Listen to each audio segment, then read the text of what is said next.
बाबा साहब भीमराव अम्बेडकर अमर है। बाबा साहब भीमराव अम्बेडकर अमर है। बाबा साहब भीमराव शेख साहब अमर है। अमर है। बाबा कौन शेख साहब अमर है। नेशनल कॉन्फ्रेंस जिंदाबाद। नेशनल कॉन्फ्रेंस जिंदाबाद। जनाब फारूक साहब जिंदाबाद। जनाब उमर साहब जिंदाबाद। जनाब गुप्ता साहब जिंदाबाद। जिंदाबाद जिंदाबाद। साहब अम्बेडकर जी का 135वां जन्मदिन मना रहे हैं पूरे हिंदुस्तान के अंदर। आज ये दिन बड़े खुशियों के साथ मनाया जाता है।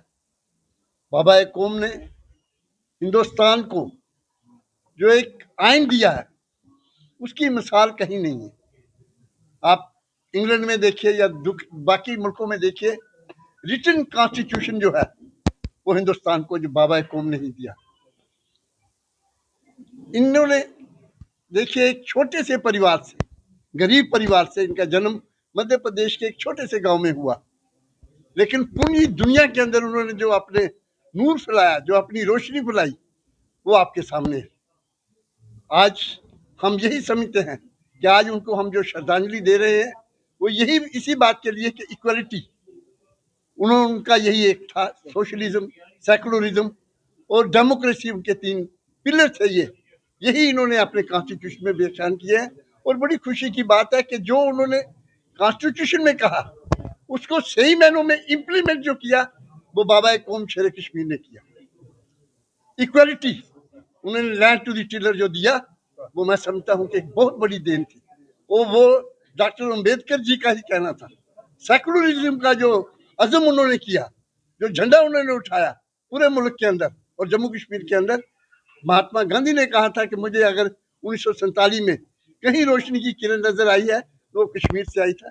और उन्होंने नारा दिया था, शेर कश्मीर का क्या इरशाद हिंदू मुस्लिम सिख इत्तेहाद। मैं समझता हूँ आज इस नारे को पूरे हिंदुस्तान के अंदर होना बड़ा जरूरी है। यही लागू होना चाहिए कि सोशलिज्म आपने देखा कि हमने जो किए बाबा कौम ने, और वही आज डॉक्टर अम्बेडकर साहब ने अपने आइन में लिखा है। तो मैं इक्वलिटी के लिए, डेमोक्रेसी के लिए, पूरी जिंदगी उन्होंने 22 साल जेलों में काटे। ये एक वोट की पर्ची के लिए, डेमोक्रेसी को मजबूत करने के लिए शेर कश्मीर ने अपने जिंदगी जीवन के 22 साल जेलों में काटे। तो डेमोक्रेसी का जो तसव्वुर था वो शेर कश्मीर ने दिया। तो मैं समझता हूँ आज बाबा कौम शेर कश्मीर को और डॉक्टर भीमराव अम्बेडकर जी को जो हम श्रद्धांजलि अर्पित कर रहे हैं, मेरे नेशनल कॉन्फ्रेंस के तमाम साथी, आज मैं खासकर विजय लोचन जी को मुबारकबाद पेश करता हूँ कि आज इन्होंने ये आज का जो फंक्शन किया है। और मैं सतीश जी को भी मुबारकबाद पेश करता हूँ कि ये यहाँ तशरीफ लाए। और सबसे बड़ी बात, आज डॉक्टर फारूक साहब ने, भीम साहब इनके जन्मदिन पे आपको मुबारकबाद पेश की है और दूसरी शुभकामनाएं दी हैं। आज बैसाखी का दिन भी है, बैसाखी की भी सबको शुभकामनाएं डॉक्टर फारूक साहब ने दी है। एक बर्रे सगीर, एक पृथ्वी दे सारे कोला हुनर, इंटलैक्चुअल, विजनरी ते मते पढ़े लिखे साढ़े एक भारत रत्न बाबा साहब भीमराव अम्बेडकर उनका दिहाड़ा मना दे अस।